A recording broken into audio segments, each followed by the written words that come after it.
말씀 시편 100편 1절에서 5절까지 말씀 보겠습니다. 시편 100편 1절에서 5절.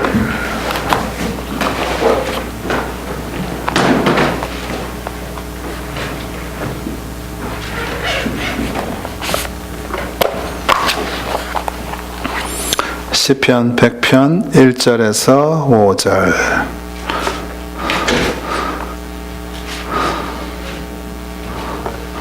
짧으니까 우리 다 같이 읽겠습니다.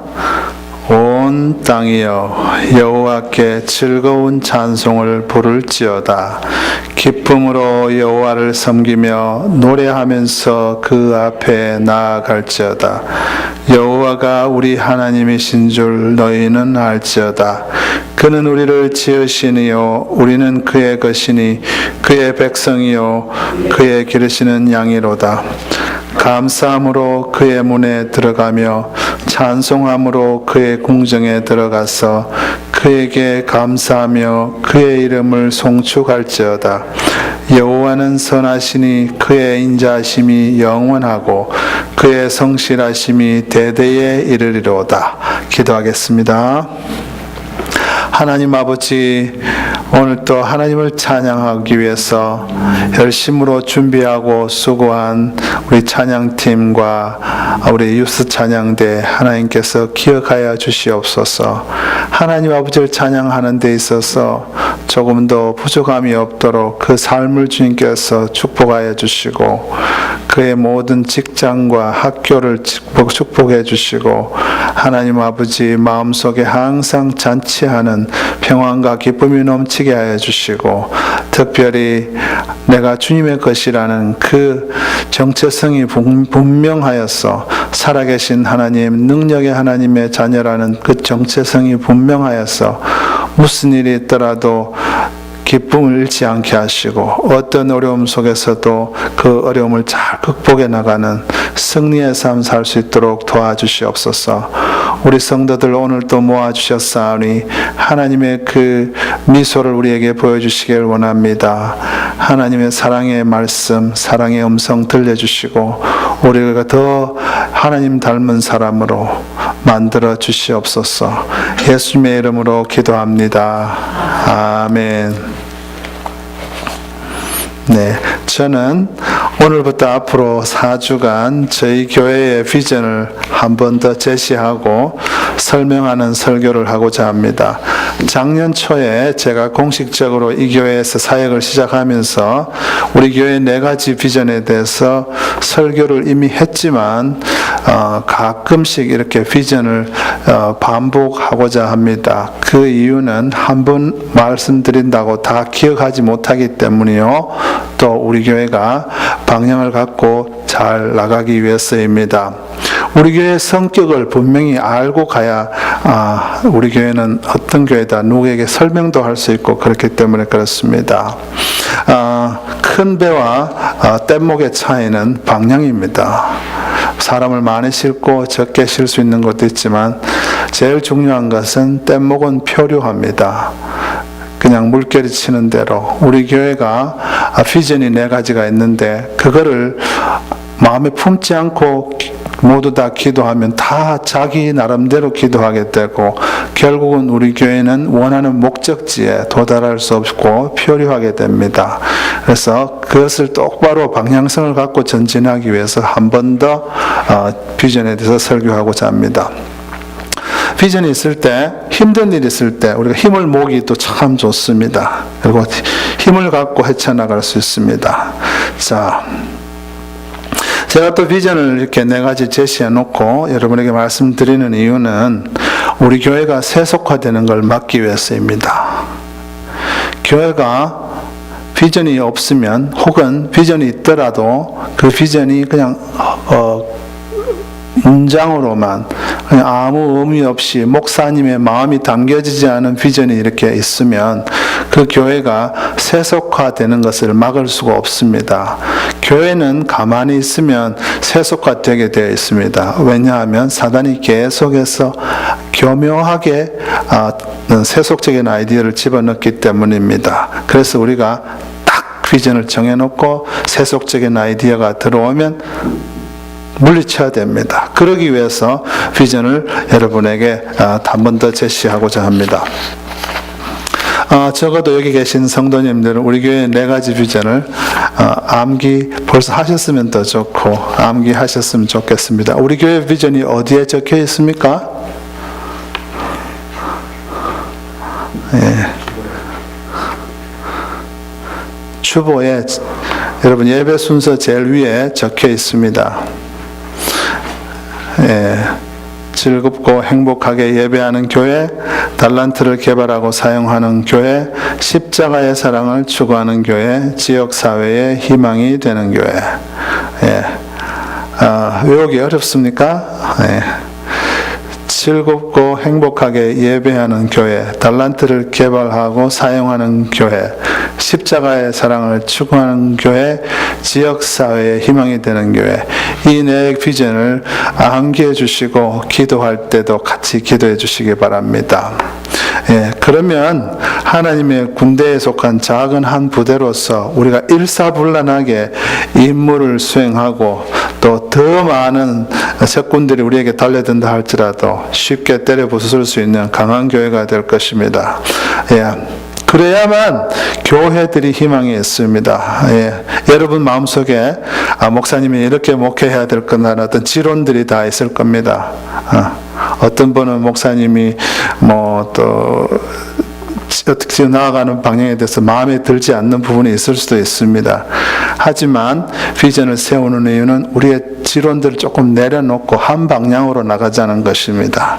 그래서 그러면 교회가 반드시 빠른 시간 내에 하나님께 쓰임받는 귀한 교회가 되리라고 믿습니다. 자, 그리고 오늘 4가지 비전들을 한번 다 같이 한번 읽어보겠습니다. 한번 읽어보겠습니다. 시작.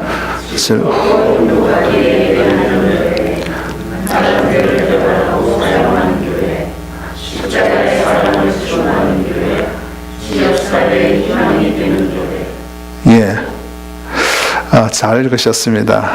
예, 한번 안 보고 외워서 한번 해볼까요? 시작.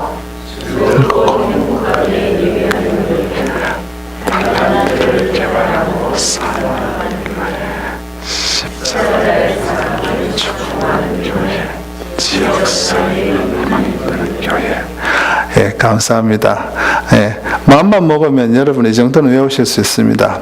예, 흔히들 많이 설교합니다. 예배에 실패하면 다 실패한다고. 그죠? 그런 설교 많이 들어보셨죠? 때문에 이 비전이 1번입니다. 하지만 어떻게 하면 예배가 실패가 되지 않을까요? 그것은 어떤 형식을 취하든 예배가 즐거워야 된다는 것입니다.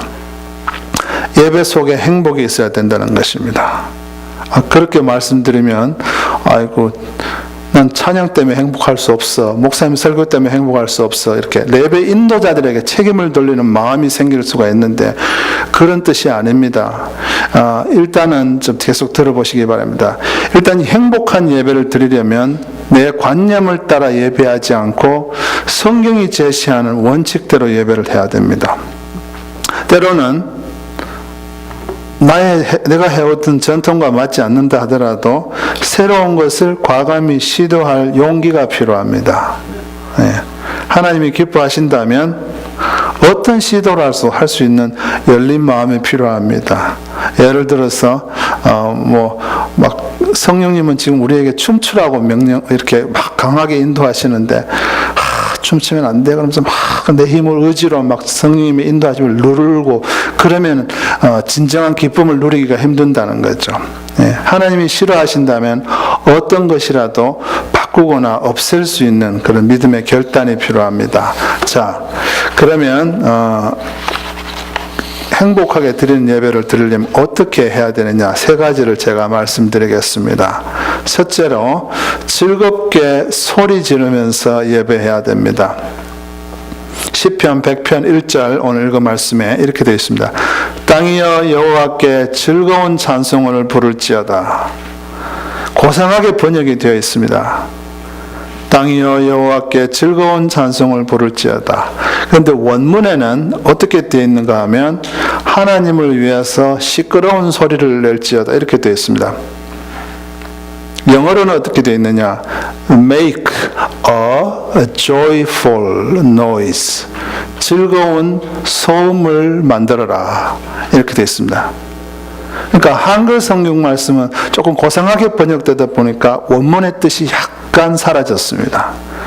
예, 즐거운 찬송을 부르라니까 찬송 중에서 좀 신나는 찬송, 빠른 곡, 드럼 빛이 있고 막 장조곡 골라서 그런 의미로 받아들일 수가 있는데 그런 뜻이 아니고 즐겁게 소리내어 예배하라는 것입니다.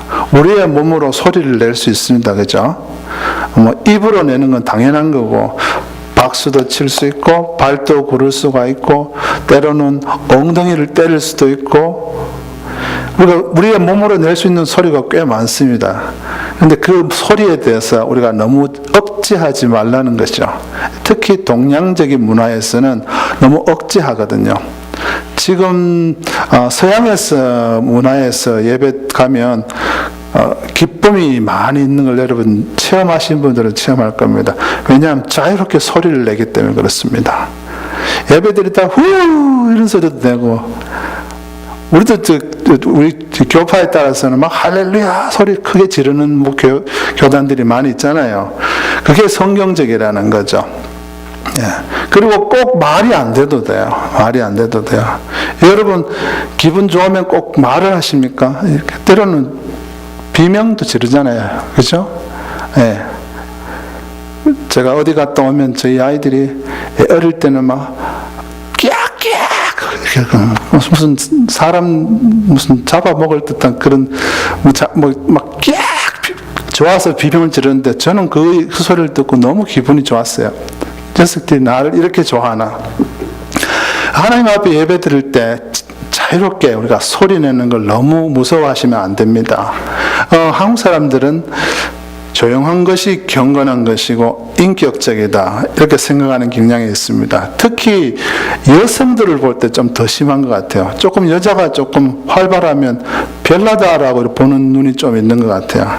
그래서 저도 옛날에 한국에서 자라서 좀 그런 걸 많이 그렇게 갖고 있었는데 예배 드릴 때는 우리 그런 거 다 내려놓읍시다. 네.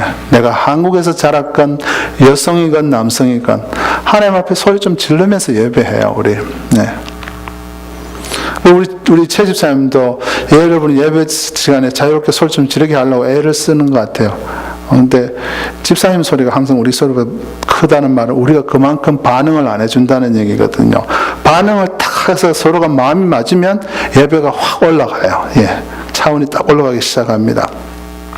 예, 예배 시간에 어떻게 소리를 질러? 제가 옛날에 어떤 교회에서 찬양팀을 이렇게 찬양팀의 연주자나 싱어는 아니었지만 이렇게 좀 지도하는 교사로 있었습니다. 그런데 그때만 해도 우리 한국 교회가 아직도 전통에 매여 있을 때인데 그때 이제 처음으로 조금 파격이었죠. 드럼도 사고 전자악기도 사고 이렇게 했는데 그 중에 이제 장로님들 중에 한 두 분은 극렬히 반대했습니다. 드럼을 교회에 갖고 들어온다는 사실에 대해서. 그리고 나머지는 조금 중도파 정도로 반대해서 조금 소극적으로 반대하고 한 명이 그냥 그거 해도 되겠다 이렇게 생각했습니다. 그래서 막 그분이 너무너무 극렬히 반대했어요. 감히 시끄러운 악기를 본당에서 어떻게 칠 수 있냐. 그래서 이제 그때 목사님께서 성경을 이렇게 다 묵상하신 분이 성경에는 이런 거를 다 권장한다. 큰 소리 나는 재금으로 작은 소리 나는 재금으로 하나님을 찬양하라. 타악기, 관악기 무슨 악기든지 하나님을 찬양하는데 제약이 없다는 것을 가르쳐 주시고 지원을 해 주셔서 그 팀이 발족을 했습니다. 그래서 뭐 거기에 대한 이제 사람들이 다 그렇게 이게 교회에서 쓸 수 없다는 얘기들은 주로 내가 한 번도 본 적이 없다는 자신의 전통에서 얘기하는 거거든요. 그래서 그런데 지금 20년 이상이 흐른 지금은 한국 교회에 드럼 없는 교회가 없습니다. 그리고 제가 그 장로님하고 토론을 하면서 그런 말씀 드렸습니다. 제가 이제 음악사를 배웠으니까, 장로님 피아노는 성경에서 교회에서 쓰라고 허락했습니까? 그러니까 그거는 우리가 늘 써오던 거잖아. 그 결국은 전통을 얘기하는 겁니다. 피아노가 처음엔 교회에서 못 썼거든요. 올겐도 처음에는 못 썼습니다. 예, 그런 겁니다. 하나님 찬양하는 데는 성경대로 하면 됩니다. 그래서 우리가 문화와 전통을 선택하느냐, 하나님의 명령을 선택하느냐를 결정해야 됩니다. 성경의 말씀을 순종하기가 싫어서 원문의 뜻이 뭐 그런 것이 아니라고 막 주장하는 사람이 있습니다. 뭐 큰 소리를 내서 이런 사실은 뭐 영적인 의미가 있고 그러면서 해석을 해서 자신의 원하는 것이 아닌 걸 자꾸 이렇게 피하려고 하는 사람들이 있는데, 성경을 그대로 받아들이면 하나님 앞에 즐거운 소리를 내는 겁니다. 예, 흥이 나면 소리를 내게 돼 있거든요. 네. 예. 뭐 그렇다고 해서 여러분에게 강요하지는 않겠습니다. 예배는 강요 갖고는 안 되거든요. 그냥 자유롭게 예배 시간 흥이 나는 대로 하시면 제가 속으로 저분이 말씀대로 하는 걸 이렇게 생각할 테니까 전혀 개의치 마시라고요. 예. 예배 시간에 하나님을 위해서 소리치고 소음을 만드는 것, 하나님이 정말 기뻐하십니다. 그런데 지금 이 좋은 찬양의 도구를 세상에 다 빼앗겼습니다. 그거 아십니까, 여러분?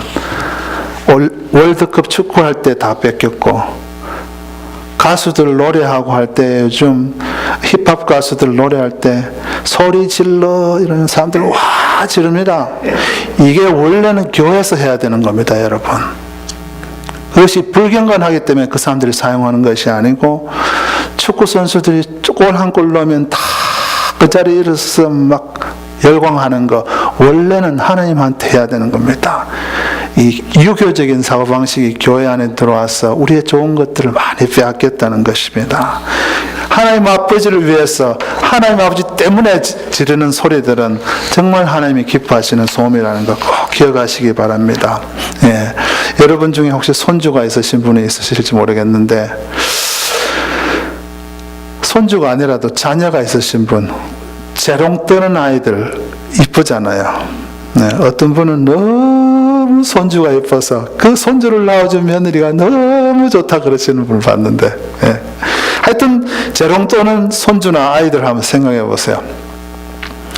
소리 내고 즐겁게 노래하는 것은 이 아이들이 늘 하는 것입니다. 때로는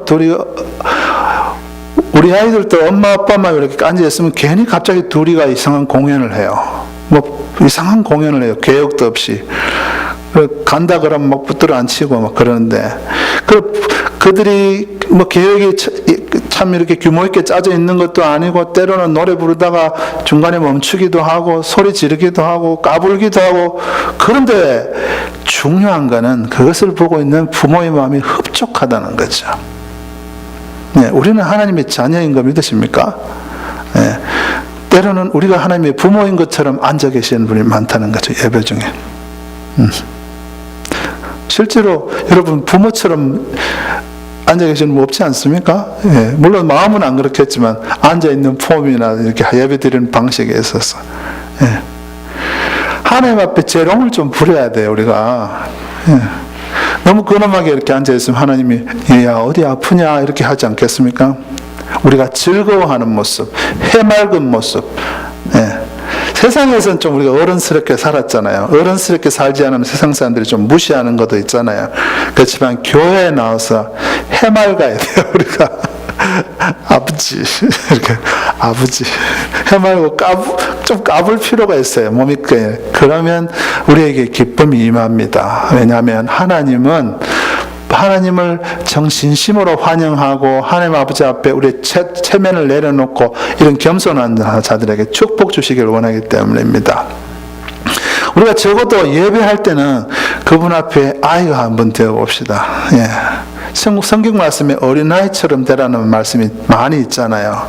어린아이 같은 자만 천국에 갈 때 큰 자가 된다. 어린아이 같아야 천국에 들어간다. 그런 말씀이 있습니다. 마태복음 18장 4절에는 누구든지 이 어린아이와 같이 자기를 낮추는 사람이 천국에서 큰 자니라. 오해는 하시면 안 돼요. 어린아이처럼 되라는 게 유치해지라는 건 아닙니다. 네. 유치한 사람, 어린아이처럼 되라고 하는 것은 순수해지라는 말입니다. 하나님을 진정한 부모님, 우리는 진정한 자녀라는 개념을 확실히 가지라는 말입니다. 뭐 누가 교인이 한마디 하면 삐치고 막 그래갖고 유치해지라는 건 절대 아닙니다. 예, 예. 이러한 성경의 말씀이 그리고 아이들한테만 한 말이 아닌 거 여러분 아시죠? 바로 예수님의 말씀 듣던 나이가 지긋한 사람들한테 예수님이 어린아이처럼 되라고 말씀하셨습니다. 우리가 몇 살이든 상관이 없어요. 하나님 앞에처럼 어린아이가 되어야 된다는 것입니다. 야,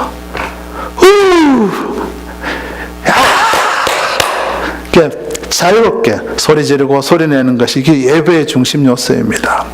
이런 것이 거룩하지 않다, 교양 없다는 것은 절대로 성경의 가르침이 아니에요. 공자가 그리고 유교가 우리에 심어놓은 선입견입니다. 그리고 조용하면 엄숙하고 진지하다는 것도 성경적인 아이디어가 아닙니다. 이것을 옆으로 이렇게 내보내야 우리가 진짜 활력 있는 예배를 드릴 수가 있습니다.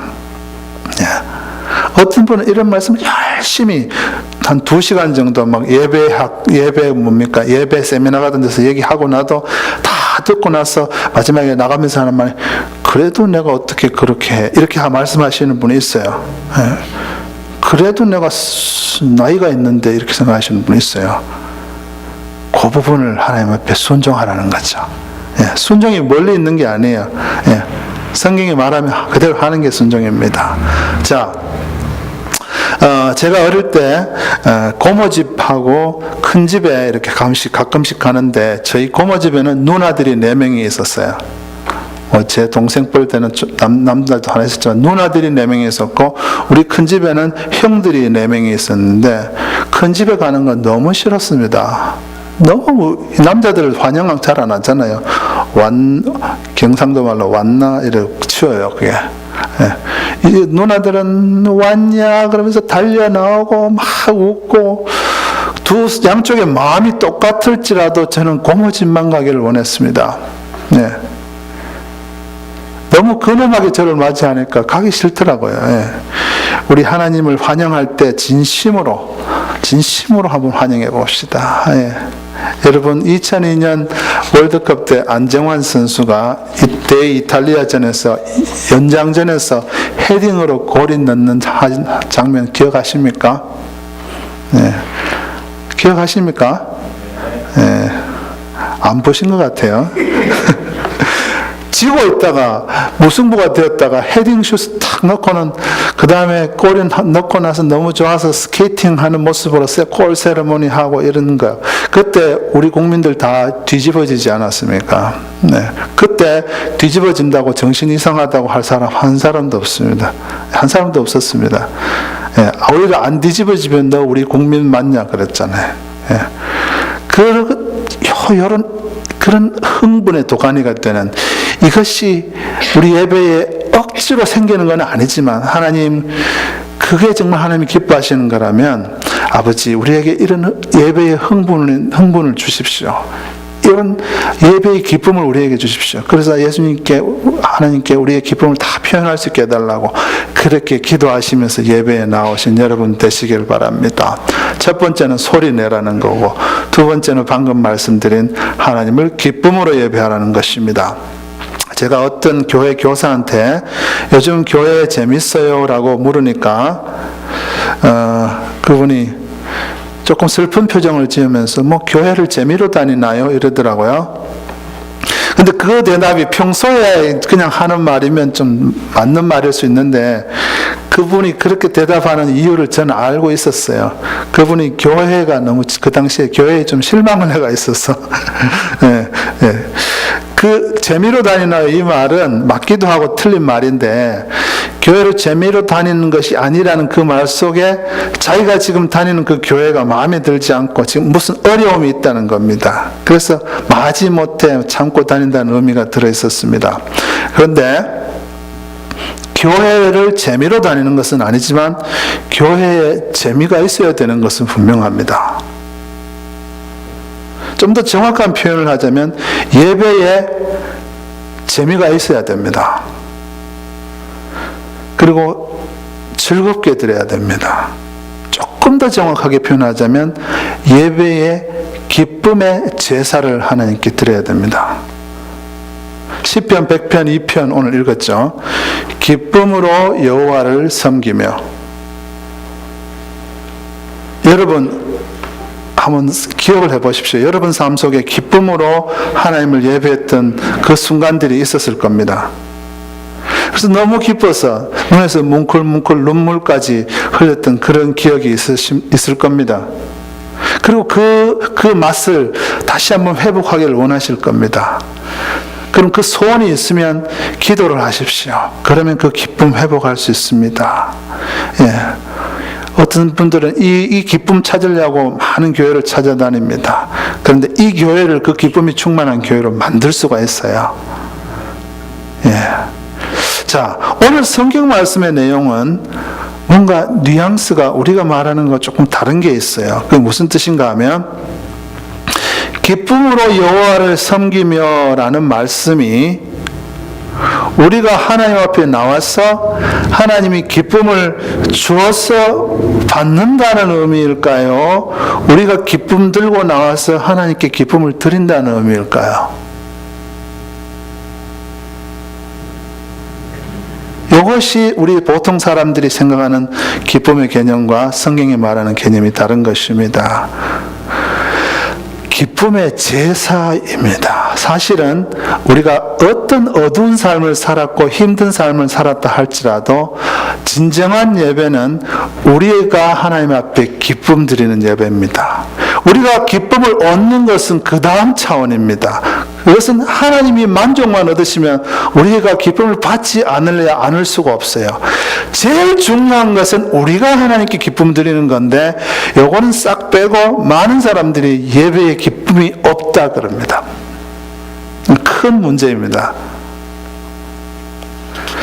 다시 말해서 하나님은 우리의 기쁨을 예배로 받으시는 분이고 우리는 기쁨이라는 제물을 갖다 와서 그분께 올려드리는 것입니다. 성경에 말씀하시는 키포인트는 하나님께 드리는 우리의 기쁨입니다. 여러분 슬플 때 하나님께 기쁨 드려보셨습니까? 부부싸움 하고 나서 하나님께 기쁨 드려보셨습니까? 대개는 어떤 마음으로 나옵니까? 내가 오늘 마음이 너무너무 괴롭사오니 주님이 내게 기쁨 채워주십시오. 이 기분으로 예배 드리지 않습니까? 큰 게 없어 실종된 겁니다. 교회에 기뻐할 거리가 없다고 실망한 얼굴과 마음을 갖고 온다면 하나님을 예배하는 것에서 중요한 것이 실종되었습니다. 교회에 사람이 적다고, 목사가 아직 많이 부족하다고, 다른 교회에 있는 훌륭한 장비나 시스템이 아직 없다고 풀죽은 모습으로 그 모습을 주님께 올려드린다면 성경을 잘못 이해한 것입니다. 모든 일을 하실 수 있는 분, 그리고 우리를 너무너무 사랑하시는 분, 그 앞에 나오면서 우리의 표정으로 이렇게 말씀드리는 겁니다. 하나님, 우리는 아무 희망이 없어요. 하나님이 뭘 하겠어요? 내 인생에 있어서. 그걸 지금 올려드리는 겁니다. 내가 실망한 모습을 보이면. 그러니까 그것이 예배가 아니라는 겁니다. 나 인생에 희망 없어요. 날 희망 만들어주세요. 이렇게 계속 표정 풀지은 모습으로. 그게 큰 거를 실종시키는 예배 모습입니다. 전능하신 하나님, 살아계신 하나님, 우리를 너무너무 사랑하시는 하나님 앞에 나올 때는 주님, 내 인생은 지금 너무 망가져 있습니다. 그러나 주님이 내게 하시면 하실 수 있다는 그 소망 보여드리고 기쁨 보여드리는 것이, 그것이 예배의 중요한 요소라는 겁니다. 네. 여러분 교회 나올 때마다 아침에 예배 정말 드릴 예배에 대한 소망이 여기까지 꽉 차서 나온 분 많지 않으리라 생각합니다. 특히 목사들은 토요일 저녁이나 주일 아침에 와이프랑 많이 싸우게 됩니다. 왜냐하면 예배를 잘 드려야 된다는 스트레스 때문에, 또 시간이 또 와이프가 좀 늦게 나오거나 그러면 되고. 목사님들 토요일날 시험들 많이 생깁니다. 사단이 계속 공격하거든요. 주일날 예배 제대로 못 드리게 하려고. 그렇든 말든 우리는 주님께 기쁨 드려야 할 의무가 있습니다. 아이가 얼마나 속을 썩이든 말든 내 마음 상태가 어떻고 지금 몸이 좀 아프든 간에 그래도 주님한테 기쁨 드리는 게 예배라는 거죠. 예. 마음이 가라앉을 때까지 나는 집에서 기다리려다. 집안이 평안해질 때까지 몇 달 쉬리라. 이런 마음은 그거는 예배하는 태도가 아닙니다. 네. 그렇다면 성경이 우리에게 기쁨을 강요하는 것입니까? 대답해 보십시오. 성경이 우리에게 기쁨을 강요하는 것입니까? 예입니까? 아니요입니까? 어떻게 보면 강요하는 것입니다. 성경이 우리에게 말하는 것은 주님을 예배할 때 기쁨을 표현하라 이런 거예요. 진짜 기쁨이 주어지는 것이 기쁨을 표현할 때 하나님이 우리에게 기쁨을 더 부어주시는 것이 성경의 원리입니다.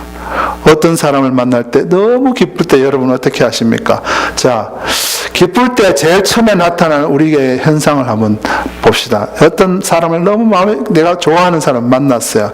그럼 표정을 어떻게 짓습니까? 처음에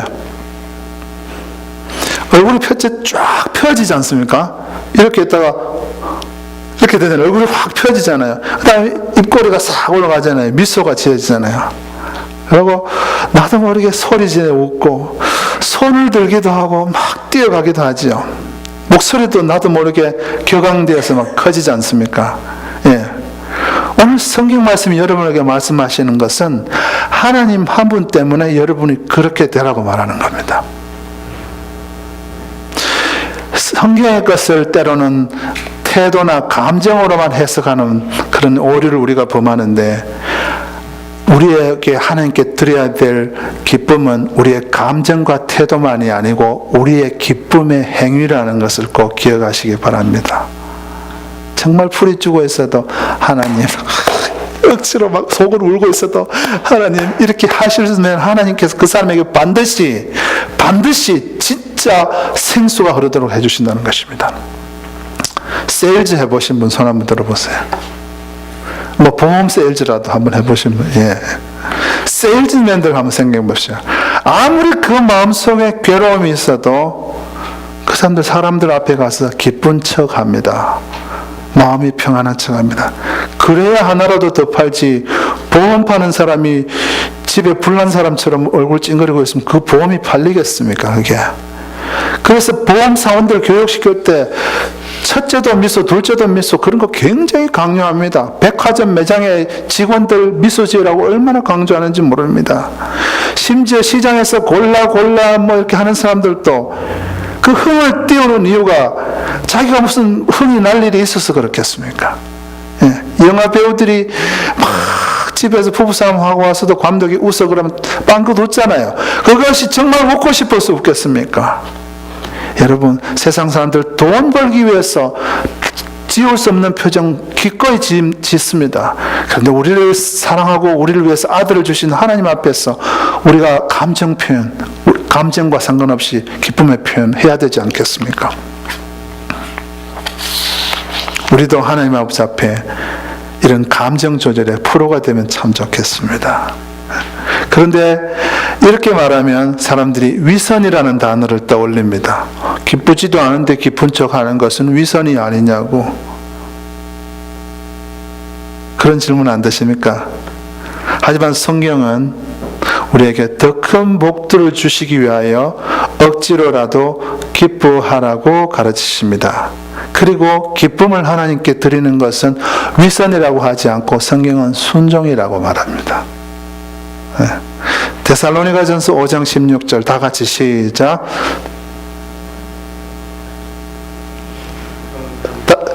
한 번 더. 데살로니가전서 5장 16절 시작. 예, 이제 아시는 분들 기억나시? 한 번 더. 데살로니가전서 5장 16절 시작. 항상 기뻐하라. 그건 그 다음 절이고, 예. 너무 많이 외우셨어요. 예. 바로 이 말씀이 엄격히 말하면 억지로라도 기뻐하라는 뜻입니다. 왜냐하면 어떤 미친 사람이 아니고서야 항상 기쁘겠습니까? 그 돈 사람이지, 그 머리 모자라는 사람이거나.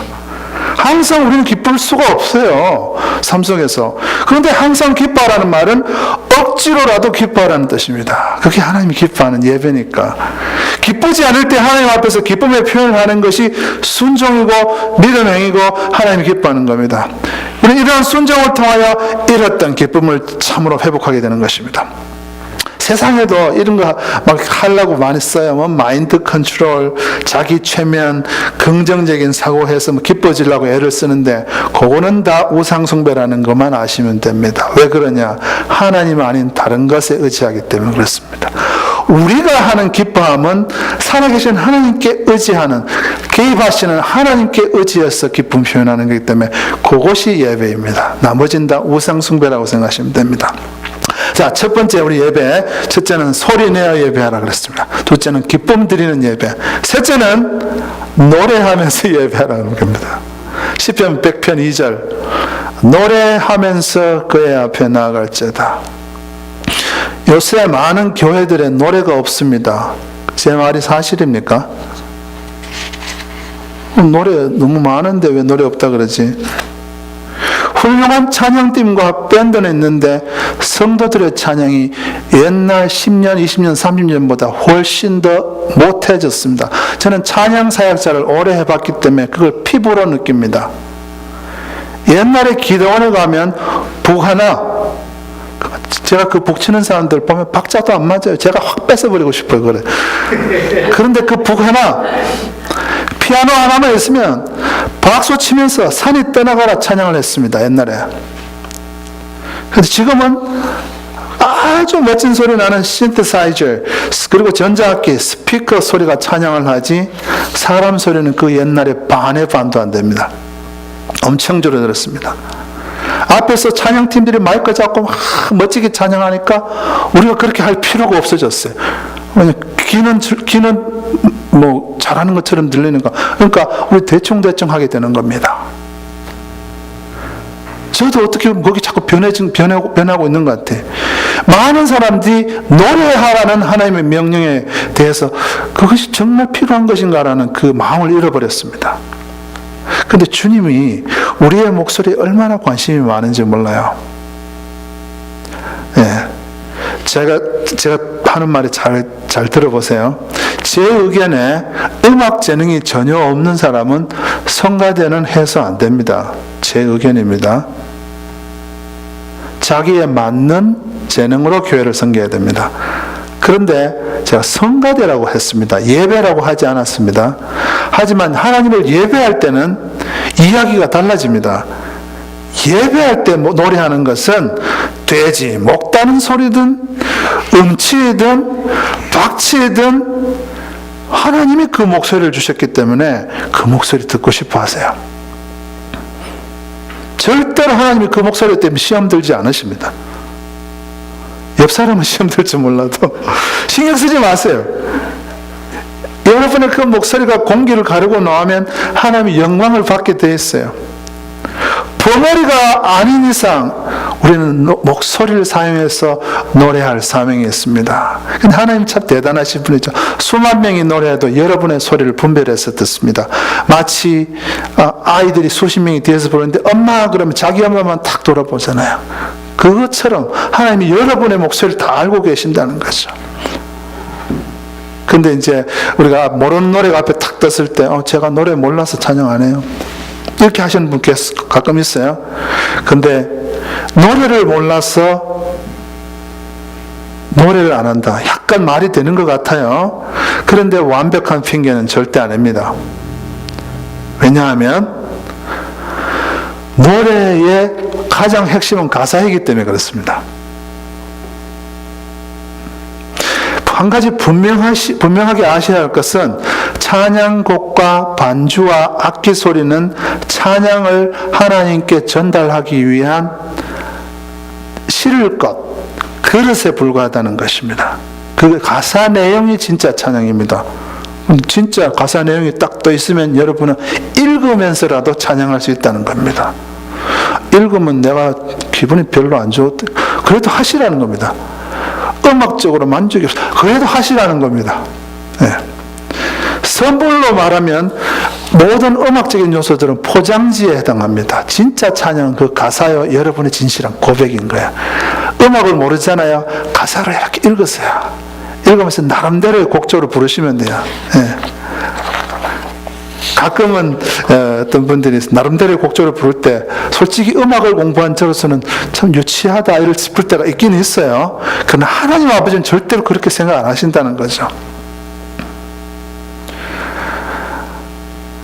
지금 오늘 또 우리 그 영어부에 청년 하나가 자기 아기 얘기를 하면서 아기가 말은 아빠 엄마란 말밖에 못하는데 뭔가 자꾸 옹알이를 하면서 뭔가 손으로 이렇게 제스처를 하면서 이렇게 같은 걸 반복한다 그러면서 분명히 뭔가 메시지를 전한 것 같다 그러면서 너무 귀엽다고 그게 그렇더라고요. 아기가 앉아갖고 근데 같은 걸 반복하니까 분명히 뭔가 전하고 싶은 메시지가 있는데 저렇다 그러면서 그걸 그렇게 좋아하더라고요. 예. 예. 한두 살 난 아이가 옹알이만 해도 부모가 그렇게 기쁘지 않습니까? 네. 근데 아이가 나는 아직 뭐 문장도 완벽하지 않고 또 단어도 잘 모르고 하니까 입 다물고 있을래? 그러면 부모가 그때부터 걱정에 잠기지 않겠습니까? 어디 아프냐고. 예? 우리가 찬양 아무리 잘해도요, 우리 제1류대학교 음대 성악과 나온 사람한테 비하면 옹알이 수준밖에 더 되겠습니까? 그 음악적으로 얘기했을 때. 그렇지만 하나님 보실 때는 여러분의 마음이 딱 실르는 순간, 최고야. 내가 이런 찬양을 원한다고 기쁘게 받아주실 거란 말입니다. 예. 예, 저 뉴저지에 가면 프링스톤 신학교가 있는 거 아시죠? 거기에 신약학을 가르치는 교수님이 한 분 있었는데 음치예요, 음치. 예, 신학교 교수님이 음치래요. 예, 노래 보고 뽑은 건 아닌 것 같아요. 예, 그래서 이분이 너무 창피해서 다른 사람이 있으면 찬양을 안 한 거예요. 채플 시간에 학생들이 많이 있고 이러니까 전혀 찬송을 부르지 않는 겁니다. 남들이 열심히 불러도 입을 꽉 다물고 있는 겁니다.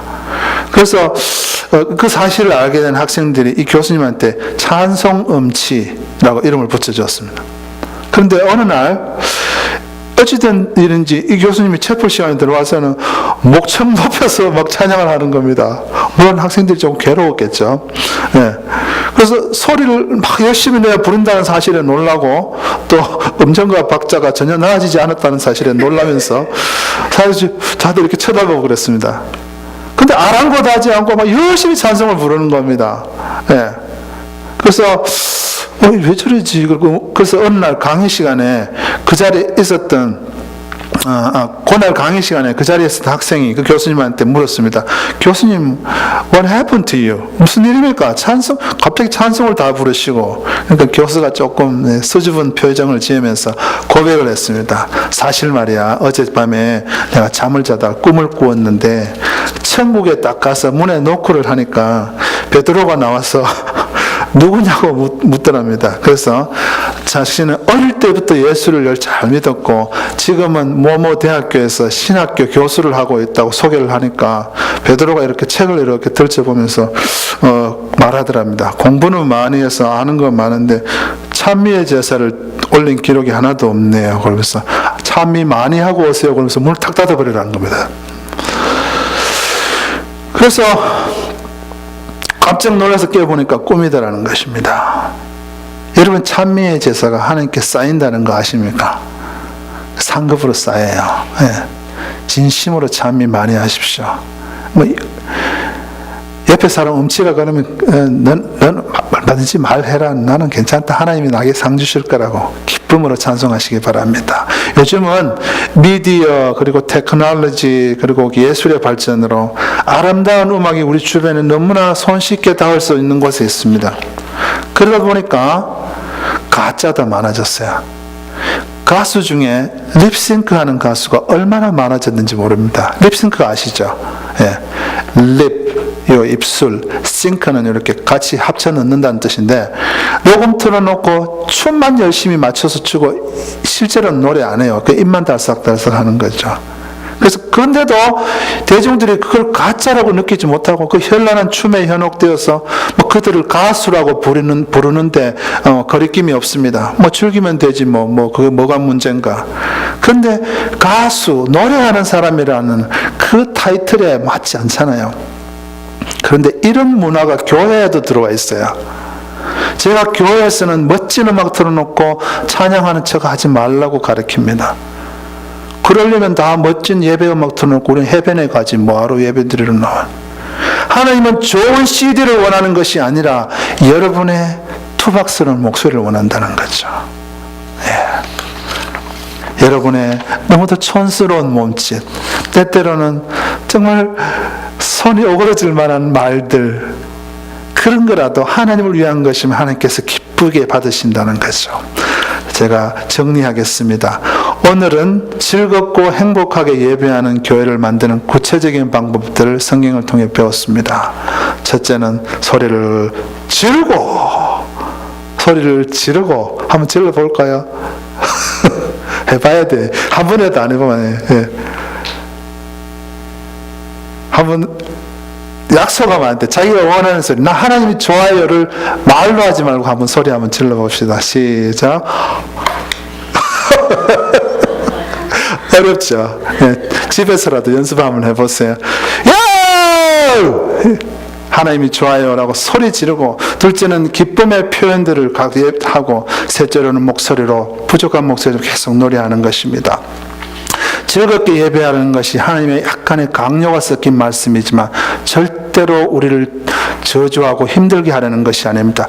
그렇게 예배를 하면 우리의 마음에 하나님께서 폭포수처럼 기쁨을 부어주시고 새로운 힘으로 채워주시고 하나님이 우리에게 살 이유를 주시고 앞으로 나갈 방향을 제시해 주시고 우리 교회는 누가 와도 같이 있고 싶은 매력 있는 교회로 바뀌게 되는 것입니다. 예, 꼭 이러한 예배자들 다 되시기를 바랍니다. 기도하겠습니다.